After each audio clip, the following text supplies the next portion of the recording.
Today it's time for what should be a very interesting game of top-level StarCraft 2. It's time for a Protoss versus Protoss where we find ourselves on the map Oxide.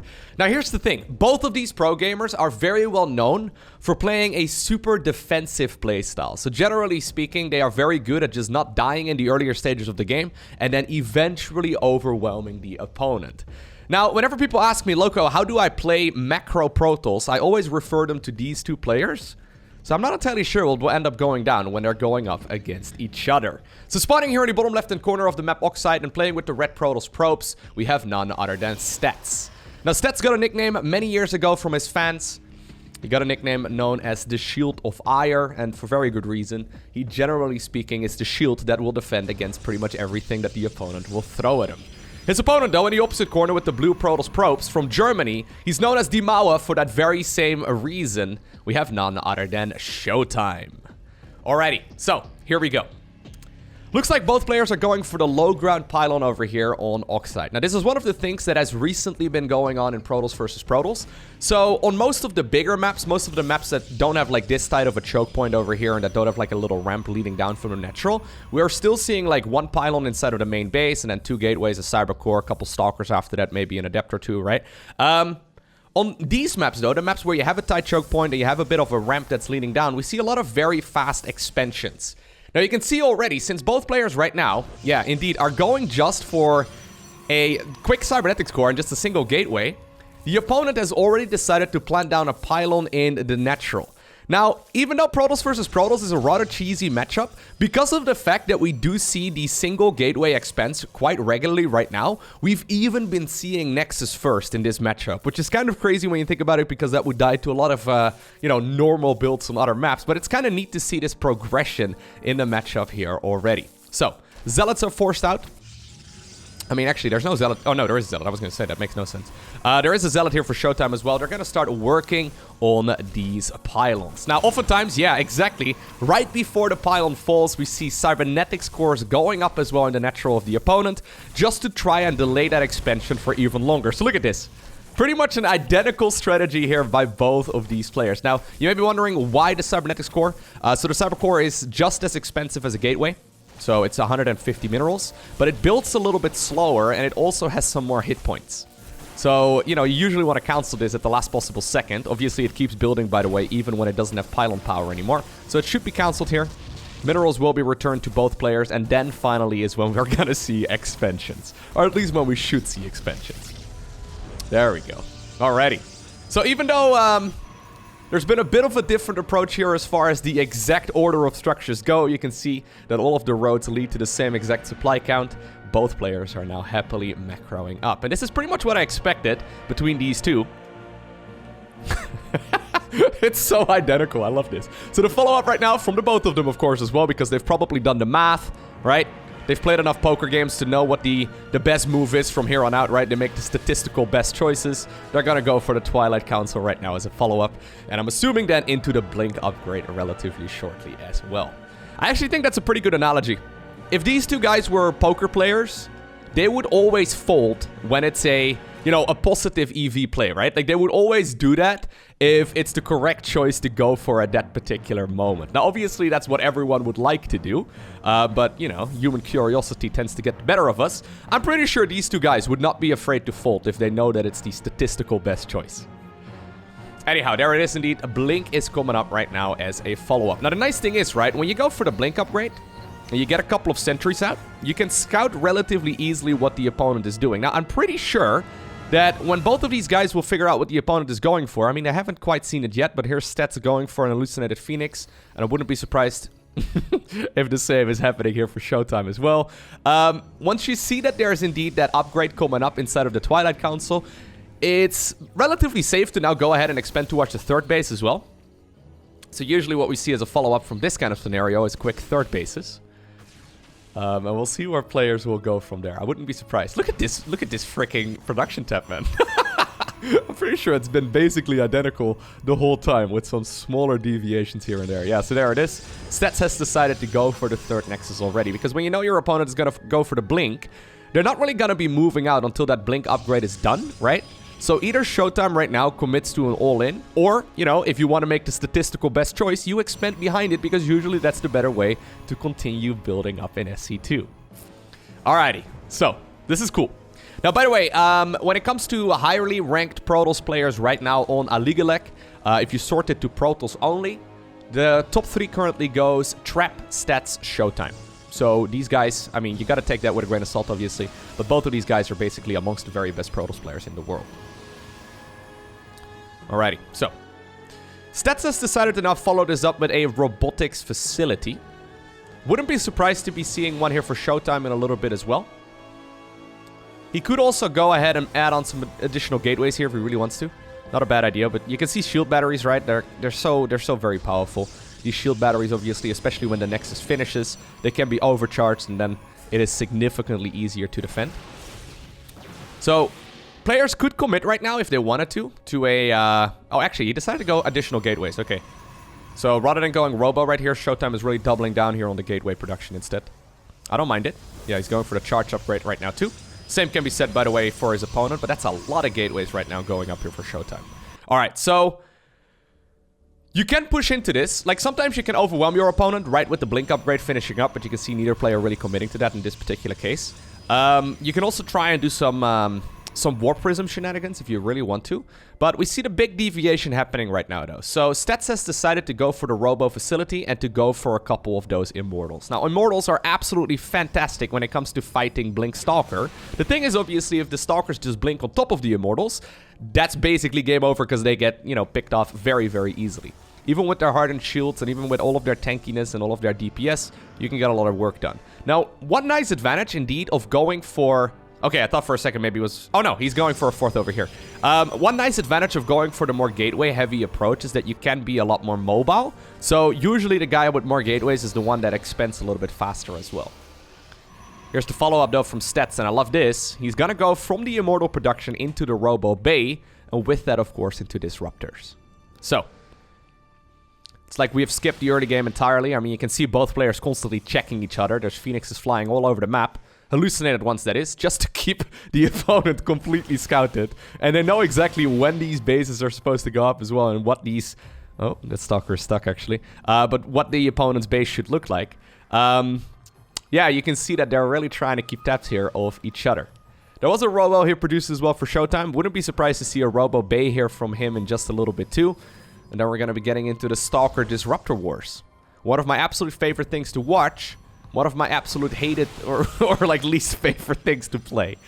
Stalker Disruptor is absolutely awesome to watch because it's an absolute nail-biter, but it's also one of the most infuriating unit compositions to control yourself. Because when you make one little mistake, obviously Disruptors can blow up your own units as well. You may just end up, you know, handicapping yourself with 100 supply down. I've done that on many occasions. I'm not proud of it. Anyways, here we go. ShoWTimE has decided to go for what seems to be a rather big attack over here. Now, battery overcharge is not to be underestimated. Good force fields right there by Stats as expected because he's very well known for doing so. And here's those shield batteries, right? So, Zealots are going around right now. I love that one photon cannon there as well, actually negating a lot of that firepower there from ShoWTimE. Here's the Disruptors coming up. Ooh, okay, nice aiming right there by Stats. Even though the first one was indeed blinked away from, the Stalkers did still connect with at least the second one too. One of the Immortals ended up getting picked off as well. Second Immortal would probably be targeted here too, although shield batteries are, yeah, okay, getting a little bit of work in. Now, even though ShoWTimE is overwhelming this, it seems like, I mean, I think that this likely will be pushed back here eventually. It kind of depends, I guess, on the Disruptors. That was very dicey. That was very dicey there. Those two shield batteries putting in so much work. Battery overcharge is going to come off cooldown, though, relatively quickly. Now, there's only one pylon actually powering all of this here at the front. I feel like that is something, yeah, Stats is going to take some damage from. Disruptor actually gets sniped. Disruptor number 2 taking a lot of damage as well. There's another Disruptor over here that just barely picks up the Zealot. Or the Zealots, rather, right before it would have gotten killed. The pylon, though, is unpowering a bunch of this stuff, but it looks like Stats is holding on at least for now. ShoWTimE, though, putting his foot down. He's got that 4th base, obviously, bringing in a lot of additional minerals. He doesn't have as much tech, but he's adding on the Robo Bay of his own right now as well.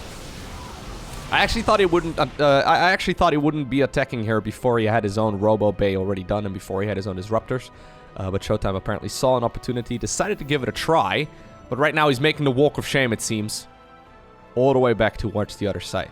Still not a bad situation, though, for the German player to be in, right? So he's got the 4th Nexus. Doesn't have a whole lot of probes there, but I mean, he's got 4 Nexi, so he can easily produce out of them. And with the opponent still stuck on 3 bases right now, I mean, ShoWTimE doesn't really see it. He'll probably check for this one in a little bit. Prism is actually gonna just barely scoot by that. Ooh, nice snipe there. Good move by Stats. Very, very quick. That actually, yeah, that's like 10 supply down the drain right there for ShoWTimE. I think that actually evens up this game quite a bit. Because even though the supply count is still slightly in favor right now of the German, I like the attack advantage right now for Stats, right? He just has, you know, slightly more disruptors here that I think make up that difference quite nicely. Alrighty. So here we go. Here's when the Blink Wars and the Disruptor Wars really start. These are the butt-clenching moments, okay? Where you're like, you're sitting on the edge of your seat. I might start commentating in action sounds, okay? Just so you know in advance. I might just be making growls here and there. Alright, ooh. Stats actually decides to commit. He doesn't know exactly where the opponent's disruptors are. Good splits, though, by both players. You see what I mean? Like, these are very dicey scenarios. And actually, a bunch of the Zealots come in from the back. Good blink right there as well by ShoWTimE. Getting away from those disruptors just barely in time. Couple of sentries trying to get some force fields in as well, but sadly there for ShoWTimE, these units just blinked across. There's a Prism here in the back, bringing in additional reinforcements as well. Stats right now, though, grabs that supply lead. The Disruptor advantage, I guess, has been negated, but it's a very even game so far. Additional Zealots get warped in as well. Zealots obviously very powerful. Zealots actually deal more damage per second than Stalkers do, which is something that I didn't actually know for like the first 4 years of me playing StarCraft. So, in case you were unfamiliar, Stalkers, while like much more expensive, they don't actually have as much damage output. Alright, both players constantly testing the waters here. It's like a skill check, you know? It's like, okay, are you gonna die? No, you're not gonna die. Okay, I'll back off. Are you gonna die now? No, you still don't die. Alright, fine, we'll back off. Let's stack up a little bit more. Usually the next step in this plan is indeed going to be the Dark Shrine, and oftentimes with the Blink upgrade as well. Now that's where the game gets really crazy. Blink Stalker with Disruptor Balls into Dark Templar with Blink. It's a dicey play. 5th Nexus going up right now on the right hand side of the screen as well for ShoWTimE.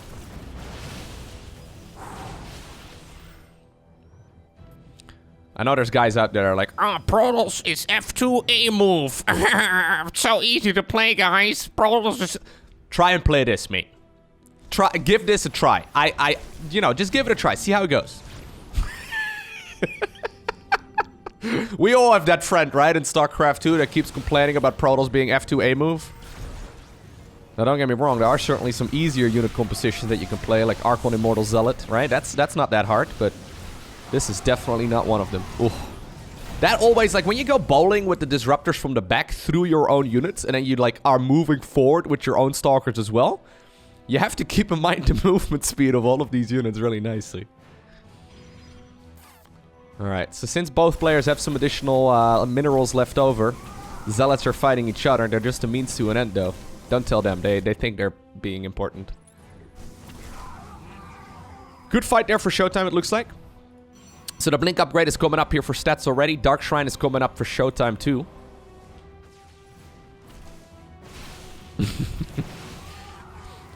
Every once in a while we see one of the disruptors being thrown forward, right? It really is like he's trying to bowl a strike there. Just, you know, a lucky shot. A shot in the dark. You don't know where the opponent is at, but maybe they are attack moving and they're not paying attention for a split second. The odds are always there, right? Since you're not energy based, you're just cooldown based, you may as well. Where'd the DTs go, by the way? Alright, so there's a couple DTs out on the map so far, but they're just defending at home. I guess ShoWTimE is not too concerned just yet, because he knows his opponent doesn't have a 5th base. Stats, though, does have a slightly higher bank, and he can very easily max out. Does grab the Prism there, too, which is neat. Ooh, actually, hold up, let me back up. You may have been wondering how that Prism got sniped. Well, it's probably due to the fact that both players... oh my god, we're actually move commanding a little bit over here. This is actually... I didn't expect that fight to go that way.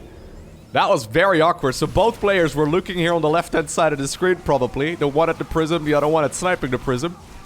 All eyes on the Prism where both armies were hugging each other. And they're like, wait, we're supposed to social distance. And then the Disruptors came out. Alrighty. That's a lot of disruptors, by the way. Yeah, he's now up to 9 ShoWTimE, that is. I just want to emphasize that this game can be over with literally 1 disruptor. Like, getting 1 good connection. It's a pretty dicey scenario. Dark Templar, by the way, are not really replacing the Zealots. They're mostly complementing the Zealots. So Disruptors, or sorry, Dark Templar have significantly more damage per second, which makes them super powerful. And obviously they can also disengage. Now the Zealots actually coming in from the side. Good splits right there by ShoWTimE. He ends up losing a lot of those Zealots, though. I think he really needs to push the issue now that all of those Disruptors are on cooldown. Well, most of those Disruptors are on cooldown. Oh, you gotta push, I think. You gotta push. But there's a lot of units here on the left-hand side as well that Stats could bring into the army. Yeah, okay. So ShoWTimE decided to better of it there. Just decided to back off for now. Getting himself that, that Dark Shrine upgrade as well. Okay. This is a proper mirror matchup, right? Turns out you need 2 similar players and 2 very highly ranked players to get a real mirror matchup. This has been a near identical game.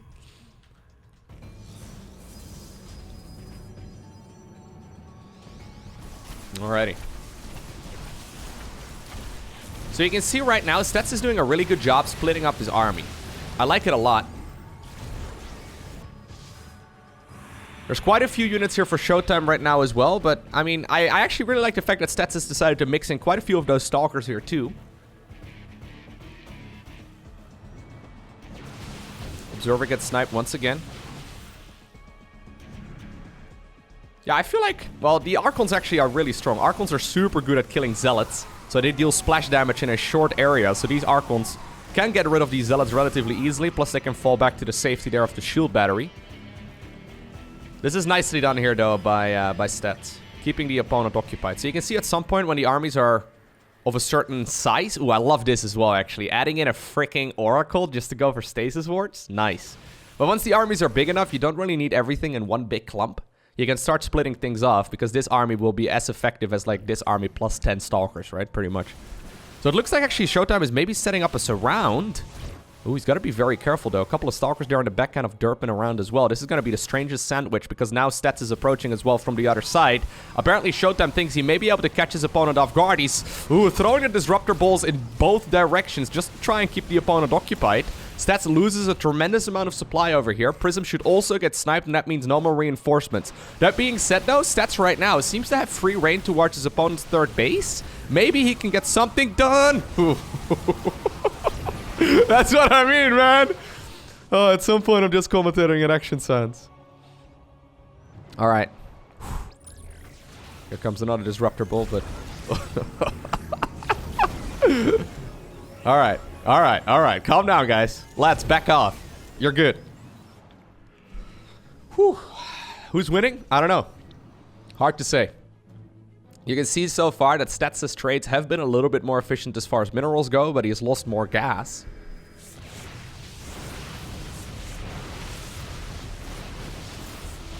Now, this is a good fight, though, actually, for Stats, I feel like.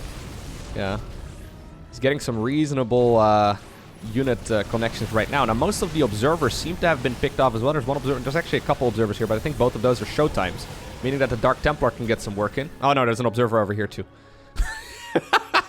There's so much to actually keep track of. There's a bunch of observers here. I don't know how that guy still lives. But yeah, once the observers are gone, obviously Blink Dark Templar can absolutely tear this entire army apart. They're very fast. Bottom right hand corner base right now being taken here by Stats. In the top left hand corner, we see another Nexus going up in the top left for ShoWTimE. Ooh, brave move. Oh, brave move, but...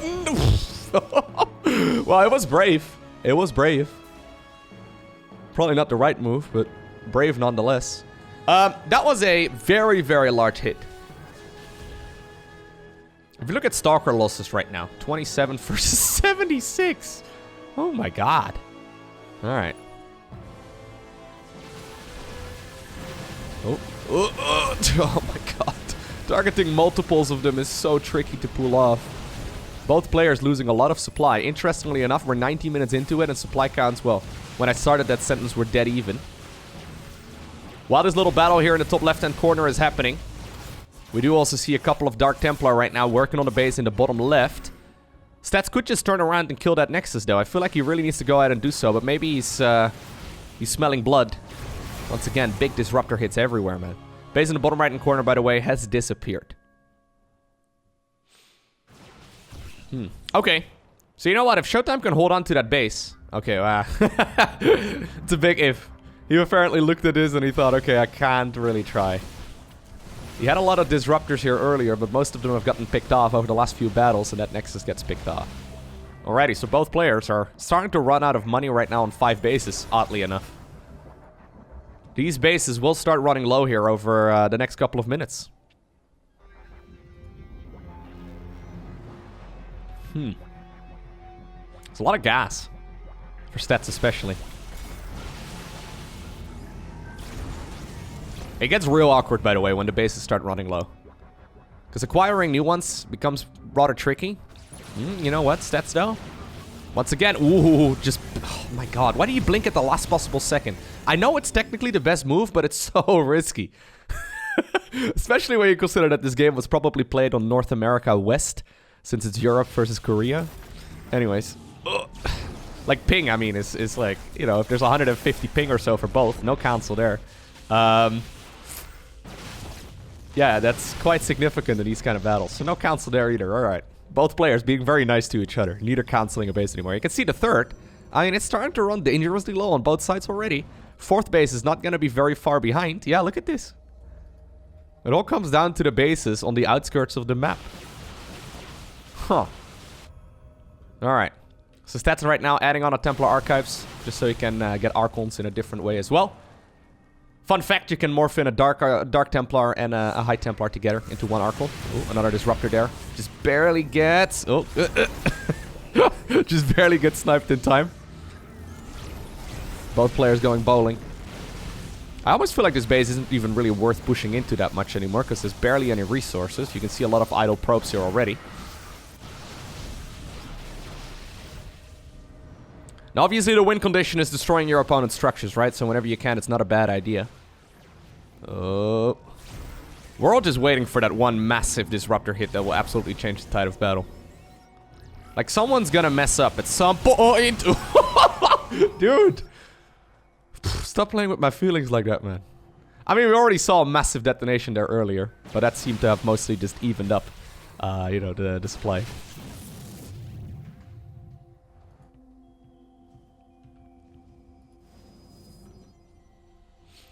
Alright. Yeah, bases are running dangerously low. Stats does still have a maxed out army here, and he's also got a pretty good bank. So he is winning in that department. You can see ShoWTimE starting to... Like, this looks a little bit more desperate right now, right? It almost worked, though. Stats actually... Ooh, that's brave. Acquiring the base in the top left-hand corner. Well, we do see the Dark Templar coming in and actually getting quite a lot of damage done. Those DTs do not mess around. Even though ShoWTimE's supply is starting to look a little bit lower, he also has far less probes than his opponent. So army supply counts are still relatively even. Double Nexi, actually. Okay, so he's going for a base in both the top left and then the bottom right-hand corner. I actually like this a lot here from Stats. So strategically, I feel like this makes more sense than what ShoWTimE is doing here. Like, it seems like ShoWTimE is trying to get a lucky hit in. Well, this is good, right? Speaking of lucky hits, grabs himself a couple of units. Although giving up those units in the bottom right-hand corner apparently does open up the opportunity for a counterattack right now for Stats, who seems to be looking for his opponent's fourth base. There are a couple of Disruptors here trying to keep all of this army occupied. Good splits there, though, by Stats. Loses a minimum amount of units. Bottom right-hand corner base will get sniped, but it looks like the fourth base for ShoWTimE will also end up getting picked off. And that one's far more important because Stats wasn't even mining from that base in the bottom right-hand corner yet, and he does not have the Nexus in the top left.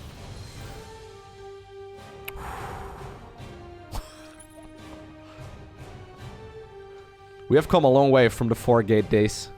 Whenever I think of PvP, I still think of the 2010, where people used to just open up 4-gate every single game. I mean, Disruptors literally didn't exist then.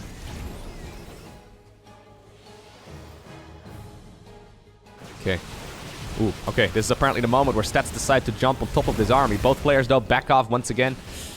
As the Disruptors start rolling forward. So the base in the top right is, or top left rather, is really big. This is not something that ShoWTimE knows about. So when he saw, he's actually gonna, oh my god, we actually have a base race. When this base got sniped over here, right? I didn't think that was necessarily the best strategic move, but it makes a lot of sense if you now consider that the opponent isn't going to hang out in this corner of the map anymore, and then the base in the top left-hand side does become accessible. Now, keep in mind, both players do have recall available, so they could recall part of their army. Not all of it, though, because these units are far too big. They all fit in that little circle. Both players are losing a lot. Now, I actually think I like what Stats is doing here a little bit better, where he's unpowering all of his opponent's structures, and with that, it's preventing, obviously, a lot of additional production here from ShoWTimE. ShoWTimE already heavily supply blocked over here. Disruptors actually have come back home, but he does blink away just barely in time. I actually like this a lot better. Yeah, this is like the soft underbelly of ShoWTimE. I mean, sure, you've killed a Nexus over here, and you may have killed a couple probes here and there as well, but at least Stats can still make things. Now, speaking of things, he doesn't have any gas anymore, so he can only really make Zealots. If he loses this army over here, like all of these units, that's going to be a disaster. Still, though, Stats has destroyed his opponent's main base, and with that, ShoWTimE is basically not going to be able to make much of an army anymore unless he reproduces all of those structures at another location. Now, finally, the base in the top left-hand corner right now gets spotted. ShoWTimE must be... Yeah, oh my god, this must be a facepalm moment right here where you're like, oh my god, he had that base this whole time. This is massive. This is massive. I mean, ShoWTimE is going to be able to find the base, but Stats has been happily mining a couple thousand resources, I think, over the course of the last couple of minutes. Well, maybe not a couple thousand, but he's been getting a reasonable amount of stuff. Stats even has come to the rescue as well to try and keep that base up. Once again, we have a sandwich potential over here. Disruptor's coming in from the left, but it looks like ShoWTimE recognizes the scenario and backs off. And if you look at the minimap right now, I mean, it's literally just one base remaining here for ShoWTimE. 27 probes mining 4 mineral patches. Oh my god, apparently this is the moment where Stats indeed is smelling blood in the water. He decides to come in on top of that massive army, and finally, he gets the fight that he was looking for. Awesome game. Hope you enjoyed watching it. If you did, hit that like button down below. If you really enjoy it, consider hitting that subscribe button. That way you get notified as soon as future videos go live. Oh, also, by the way, I never really mentioned this, but there's like a little bell icon next to the subscribe button. And if you click that, you will actually get like a little push notification on your phone whenever I upload a new video. So if you really enjoyed them, that way you can get notified the fastest. I know there's a lot of people out there that are constantly trying to claim first. I'm sorry for bringing you guys additional competition, but there's always a lot of people in the comment section that are trying to get the first comment in. Generally speaking, there's about a half dozen people claiming that they're first. Jokes on you guys, I was first every single time. Anyways, for now, I want to thank you for watching. Have an awesome day. Don't forget to smile. And I'll see you once again in the next one.